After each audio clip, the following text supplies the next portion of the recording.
Welcome to Surthrival, the podcast about befriending grief. I'm your host, Stacia Gaines. I want to welcome my friend, Caleb Young, to the podcast today. Caleb was in our youth group at First Baptist Church in Cuero, Texas. His mom, Sue, was a surrogate grandmom for our kids when my son was just a little baby. She was the one who'd say, "Bring those kids over and you and Matt go out for a date."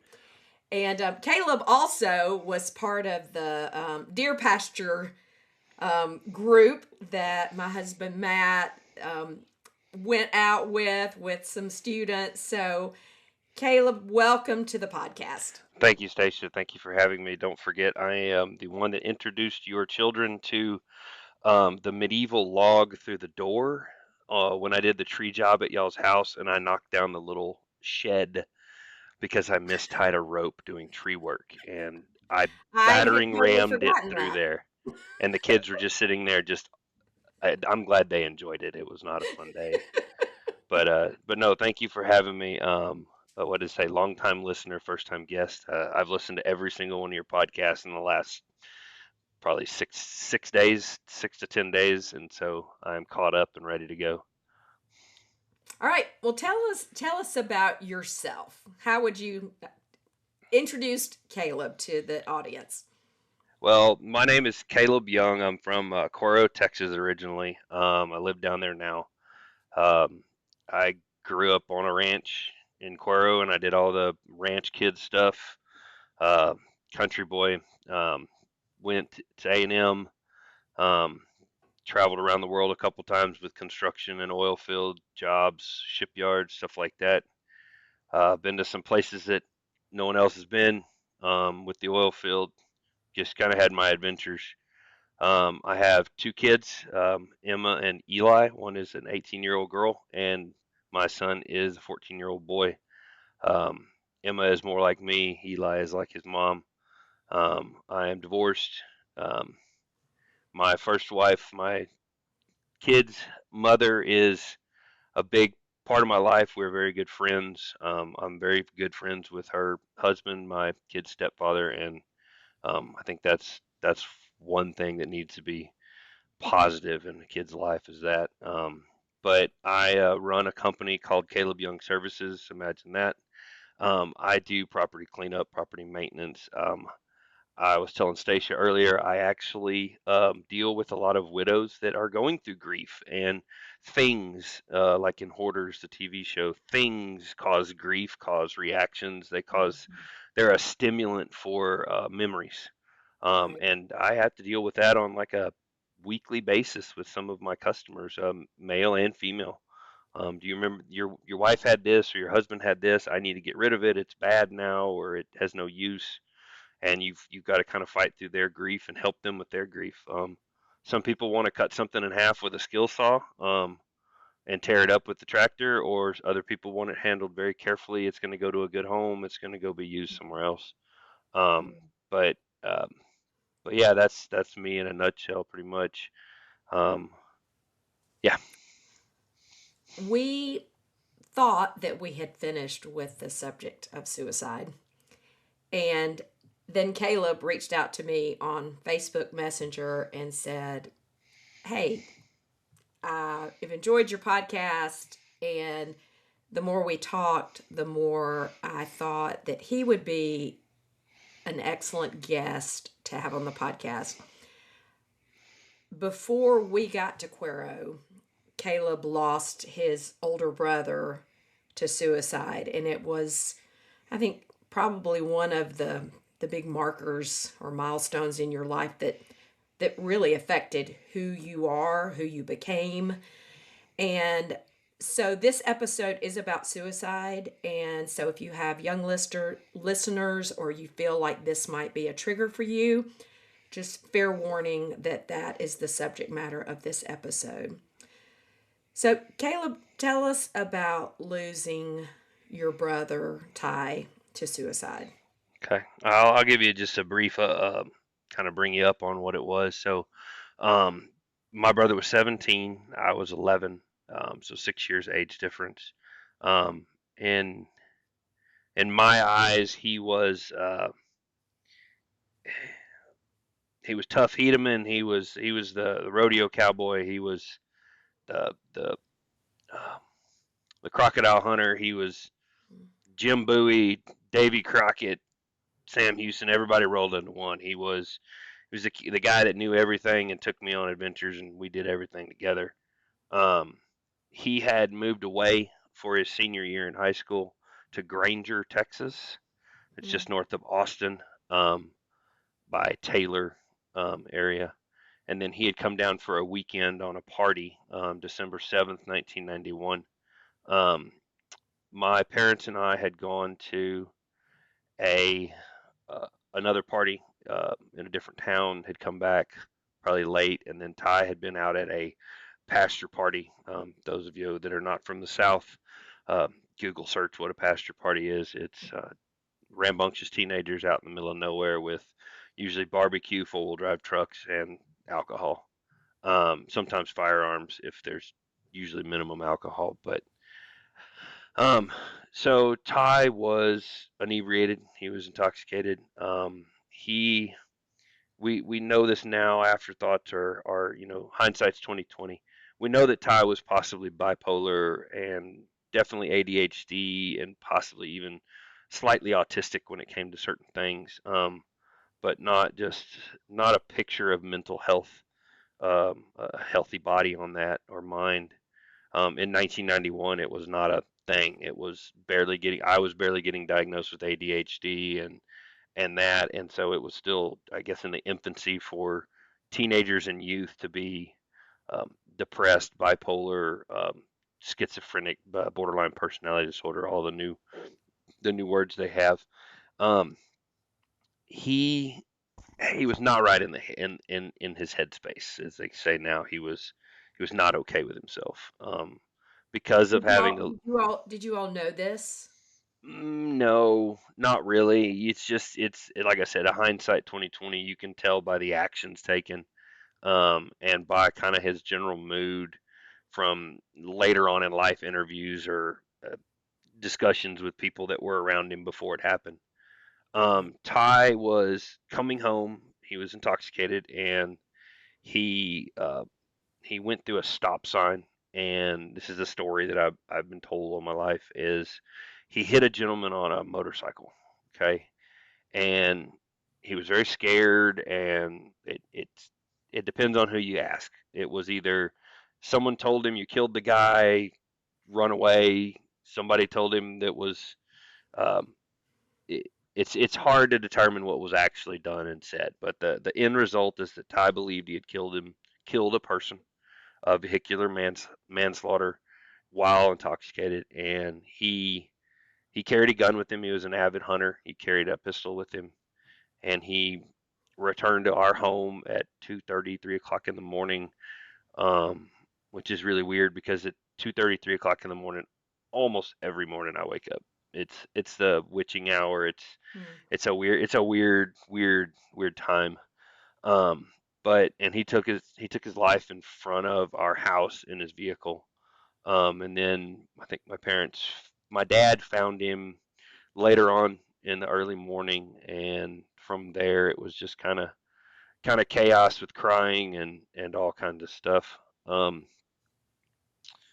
Yeah, and so that's the story. Um, and yeah.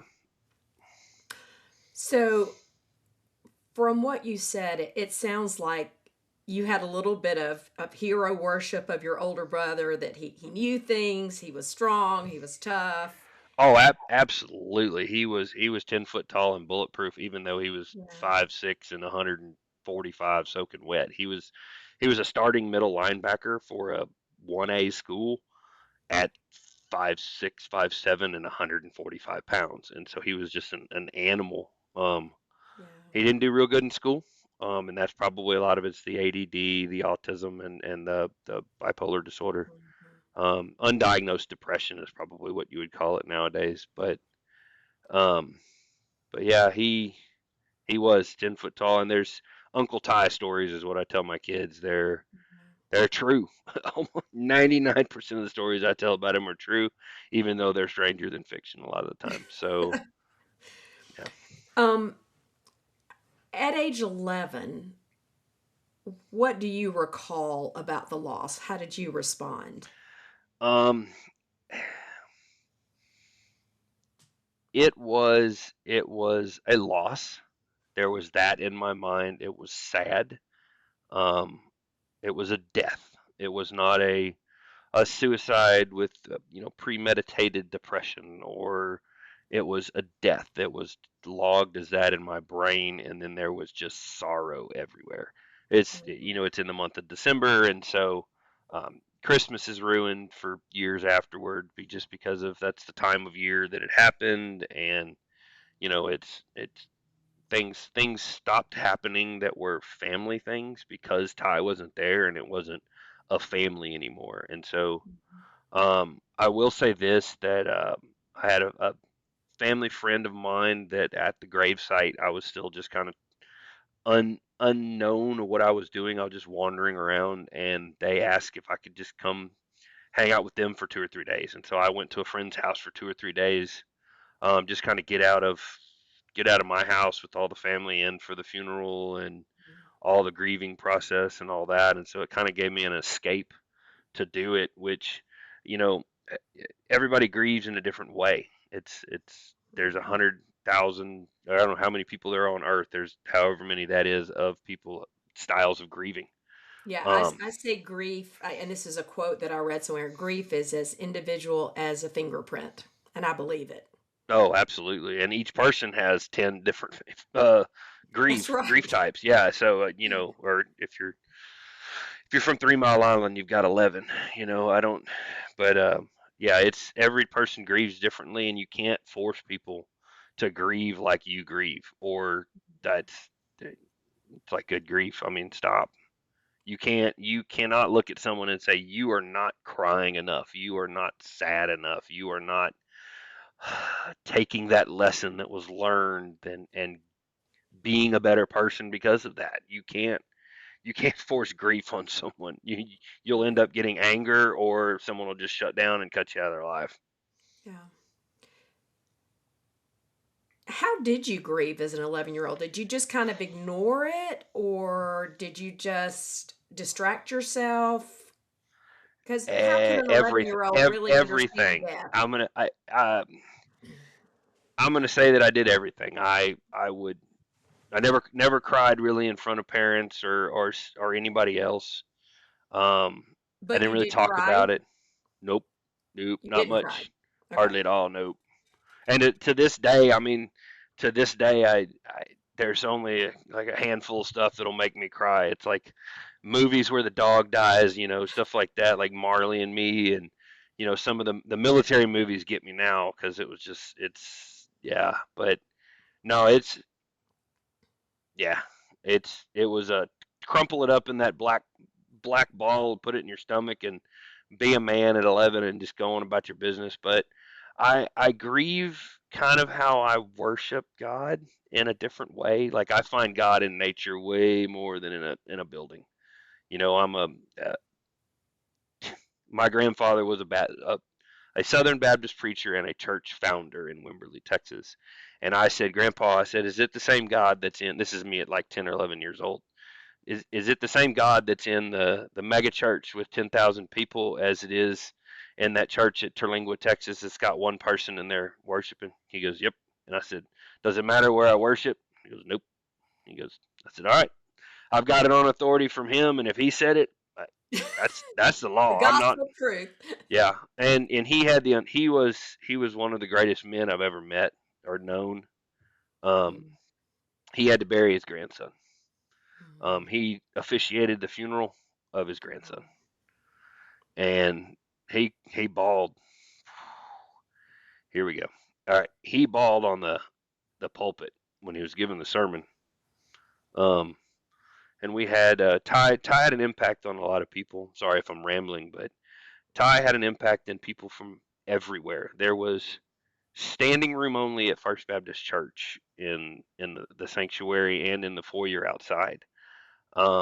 what I heard was that there were still cars leaving the church when we arrived at the grave site, which is almost 12 miles away from town at the Stephen Cemetery. Mhm. Ty had an impact on people, and yeah. Yeah.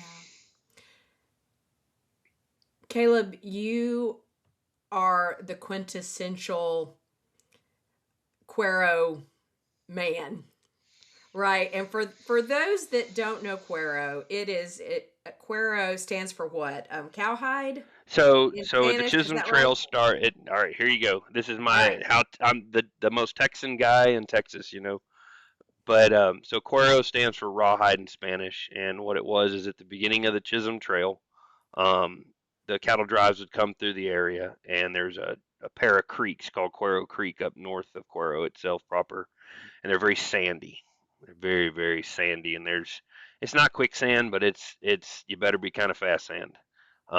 And so the cows would get bogged down in that when they'd cross these big drives across of them, and the locals that lived there would butcher them, kill them, butcher them, drag them out, and so you have Yoakum right next door that is the land of leather. It had Hmm. meat processing, leather manufacturers, and all the other associated industry from that. I actually worked at one of the ones that was from the 50s or 40s that was there that had some original people that like its history was cool. A lot of your saddle makers, you have a lot of saddle makers, and you got a lot of leather works places there in that area. But Cuero Okay. literally stands for rawhide. So we're Yeah. the beginning of the Chisholm Trail in a lot of places, kind of the gathering point for it to start.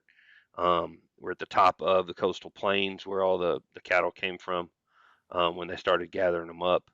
But it is an oil field town. It's a ranch town. It's uh, I I don't want to be misquoted, but the Cuero Gobblers have some of the best football records in the state of Texas. We have, I'm going to say, probably 30 something NFL players that have come from Cuero Wow. in the past 15 to 20 years. I mean, we've got guys that played it everywhere. Well, Um, there's your Cuero history lesson, yeah, listeners. it's It's a a cool manly, little manly town. It town, really is. manly town. It's great. Um, But it is full of men with, I mean, when you think Texas, it's trucks, it's hats, it's boots, it's deer pastures. It is a man's town, like it is, macho, it manly. is, and grieving is not manly if you look at it. If you Yeah, look at it from some people's. how do you grieve in a manly way, Caleb? Well, I it want to goes ask back to you. like your plate throwing. You know, you go destroy something. Okay. You go deer hunting. You go off roading and break your stuff, and you find your passion or find your outlet Right. in the manliest way you can. You know, usually Mhm. being alone, and sometimes it involves drinking or alcohol. Sometimes it doesn't. Sometimes it's destruction. Sometimes it's creation. Some people like to create. Um, my brother-in-law from my first wife, he passed away suddenly, and he was a member of several um, uh, heavy metal like goth bands up in Utah. And having come from grief and having lost a brother, and then lost a brother-in-law at the funeral, I got up and spoke. I felt compelled to do it. You know, as the Baptists say, as the Lord leads you, or as you feel led.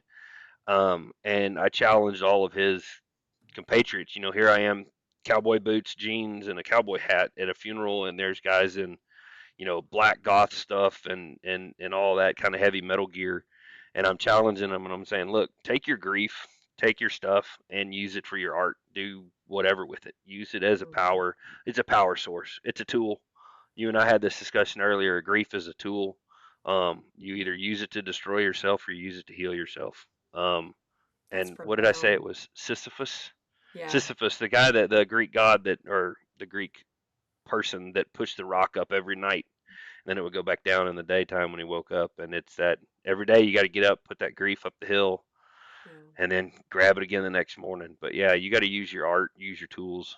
Grief is hard work, and I think it's interesting. So you said two different things that seem to be a paradigm, but really or not. You said you can use your grief to destroy, which can be unhealthy. Like if you destroy yourself with too much Absolutely. Yeah, if you drinking. let grief take over, it will wreck your entire life. It will be what Right. you eat, and it's like I can't remember the movie, but everywhere it was a sandy planet or something, and everything they did had sand in it. You know, you opened up Yeah. the your food had sand in it, your water bottle had sand in it, your bed had sand in it. You know, grief sand. You know, it's either you're going to use it to, or you're not going to use it, and it's just going to wear you down, or it's going to you can use it, and it's going to be a good tool.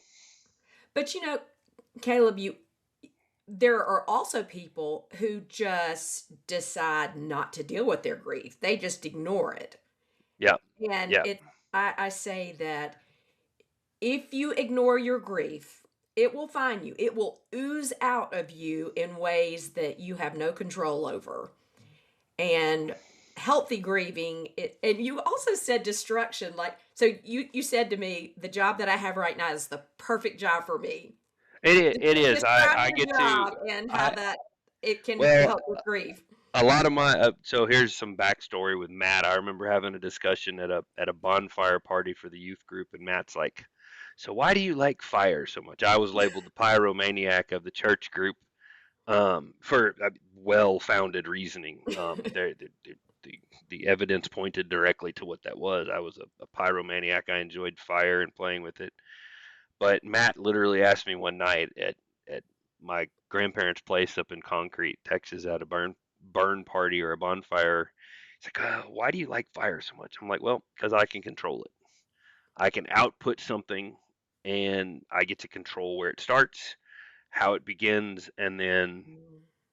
to the most part what it does. And my job now, a lot of the times when it actually rains down here in Texas, I do burn piles for people. I'll stack brush, stack demolish buildings or whatnot, and I'll maintain a burn pile for them during the day. I basically get paid to go do what I used to do What for you free. naturally Yeah, love. yes, what I naturally love, absolutely.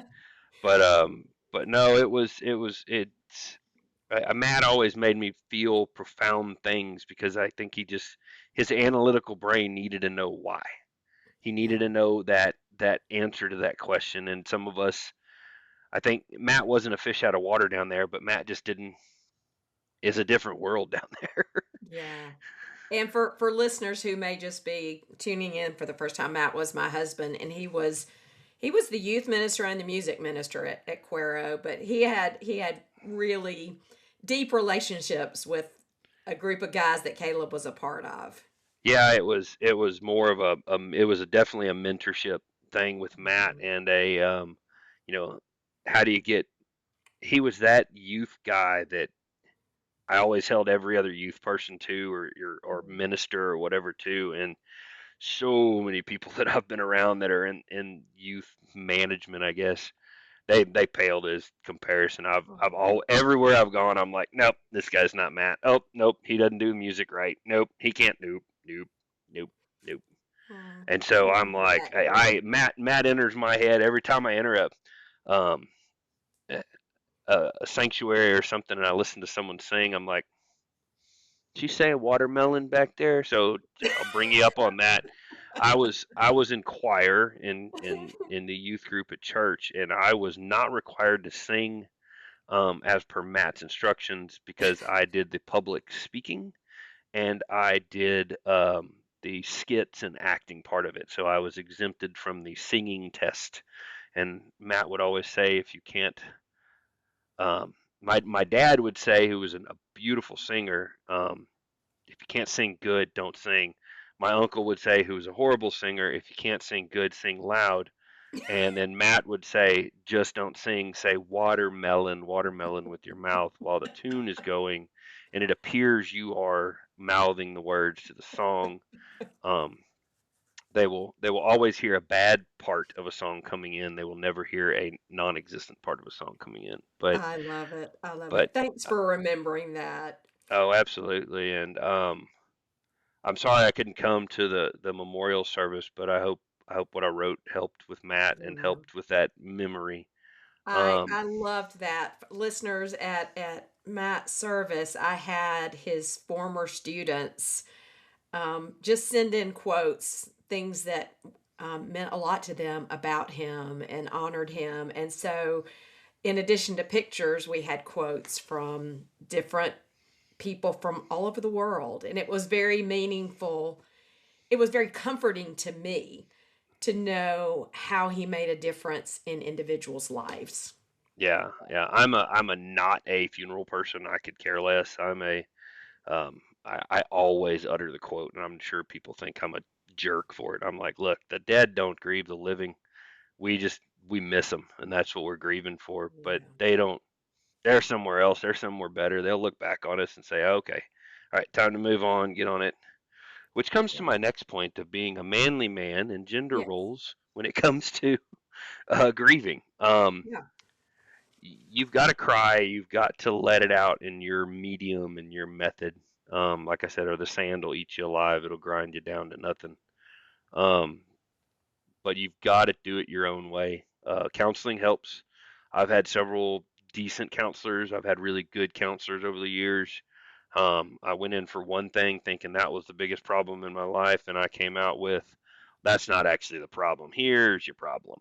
Um, and I had the same experience. yeah, About and 3 sessions in, I'm like, this isn't really what the problem is. Let me tell you. yeah, yeah. No, this the one of the counselors I had was like, yeah, that's not really why we're here, are we? And I'm like, that's why I'm supposed to be here. I was instructed by so and so to come to this meeting, to come to this counseling session for to help on X. And as Station knows, I don't like being told what or how to do things, and so I was like, that's not actually. I'm like, here's the real problem is what I have issues with on a day-to-day basis, not this thing. So, Yeah. Um, Caleb, how has losing your brother affected your life decisions, the way you view the world, your relationships? I mean, would you say that that was kind of a something that, okay, at that point in your life things changed or not? it affects me every single day. It's things have gone roller coaster style in my life. A lot of it was driven by alcohol, and it was driven by something that it was a contributing factor to my brother's death was alcohol. Um, the lowest lows I've had were while I was drinking alcohol. The highest highs I've had when I was not. Um, there have been some wild times where it's a, self-destructive behavior can also be classed as a need for self-harm. Right. If you're yeah, I'm not I plead the fifth on this because I don't think the statute of limitations on some of the stuff I did is up yet. But we're gonna go a real generic thing is driving real fast in the middle of the night, out in nowhere, no man's land, shooting guns out the window is not a good way to grieve, especially when under the influence of alcohol. So I'll just leave it at that. But Yeah. it took two different times of getting sober in my life to realize what I'd done and realize where I was. I I've been sober since the big freeze happened down here in Texas, and I don't want to drink. I'll have a non-alcoholic beer every now and then for taste wise with a steak or something like that, but I don't. It changes your judgment. It changes your mentality a lot, and that's like I said, that was a contributing factor to my brother's death was Yeah. alcohol and peer pressure. Oh, peer pressure. Hmm. Yeah, it's big in a small town. Yeah. Um, all right. In summary, what advice would you share with listeners, or what did you learn, or just how do you process grief now? And just what would you say to listeners who might have lost someone to suicide, or just lost someone in general, or maybe they identify with you um, as a manly man? What kind of advice would you share? Uh, the biggest thing is be honest with yourself and ask for help when you need it. Is Mhm. um, there's so many tools out there in today's society. There's online counseling, there's chat counseling, there's everybody's connected through TikTok or uh, Reddit or whatnot. Ask for help. Like it's Yeah. asking for help is the hardest thing for a manly man to do, and it's like no. My brain is not in the right mode. I need someone to help and help me think about something for a while, and I try to tell my kids that if you've got problems, there is no suicide is not the answer to anything. It's the catalyst that causes a lot of problems in the world. Mhm. Um, it's I'm not going to say it's not a joking matter, but it's not a taboo subject. It is in our faces. It is increasing. The lady you had on, the Alabama resource officer for suicide prevention, Mhm. that office sounds like it's absolutely underfunded and needs to be expanded. But Agreed. there, everywhere there is. What did she say the number was? It was 611 or not 811. That's the call to dig. 911 is for emergencies. Um, pull that up real quick because it's the National Suicide Prevention Hotline. Hotline. Hmm. Um, I we'll put that in the messages in the notes of the of the Yeah. podcast. I don't have it up right now. I'm afraid to click out of the I'll edit browser. it out and Yeah, yeah, put yeah, that in but there. call But for help. yeah, a call for help is absolutely the first step. And I don't be afraid to call for help. That's the biggest thing. Is Yeah. even if you don't think you're drowning, just call that lifeguard over and have them check on you. It's a proof of Right. life. It's make sure somebody knows that you're not in your 100% happy headspace. Yeah. Yeah.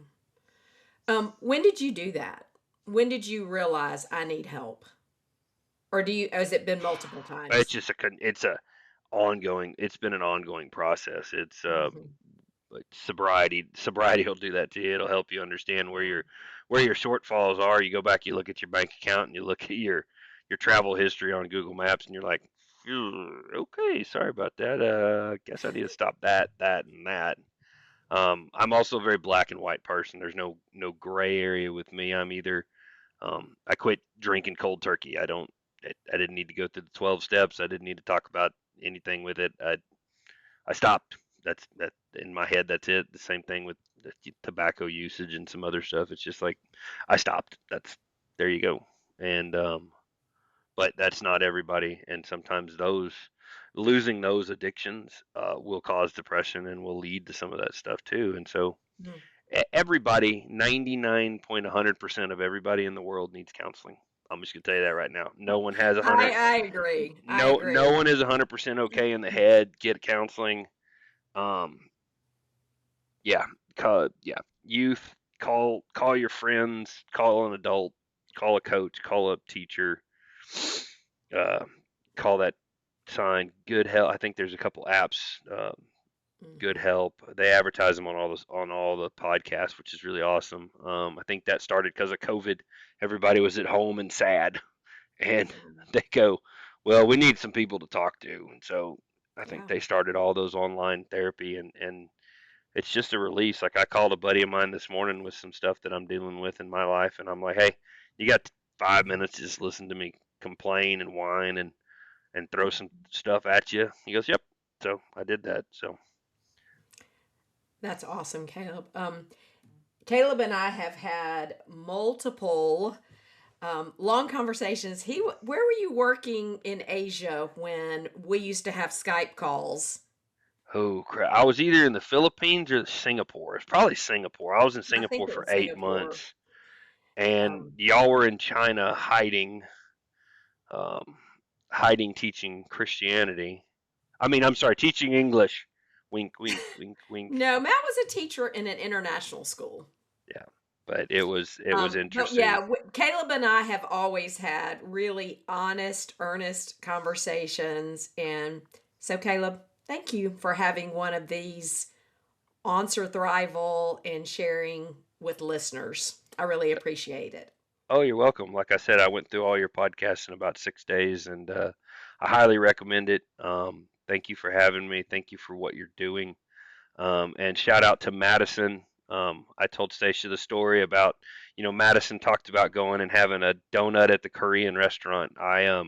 I take either a can of snuff or a can of coffee pouches that I use now instead of tobacco, and I do my every 6 month checkup on my brother's grave, and I go set a can out there, and I'm sure the raccoons are addicted to tobacco and caffeine by now because they, for some reason, he was an outdoorsman, and for some weird reason, his grave is the raccoon hangout in the cemetery. It's Oh, really, really interesting. None of the other graves get messed with or piddled with or anything, but his grave has always there's always a shell or a rock or something on it that wasn't there before. And oh, I yeah, love that. yeah. So, I love that. but yeah, thank you for having me. I appreciate it. Yeah, this has been good. I enjoyed this.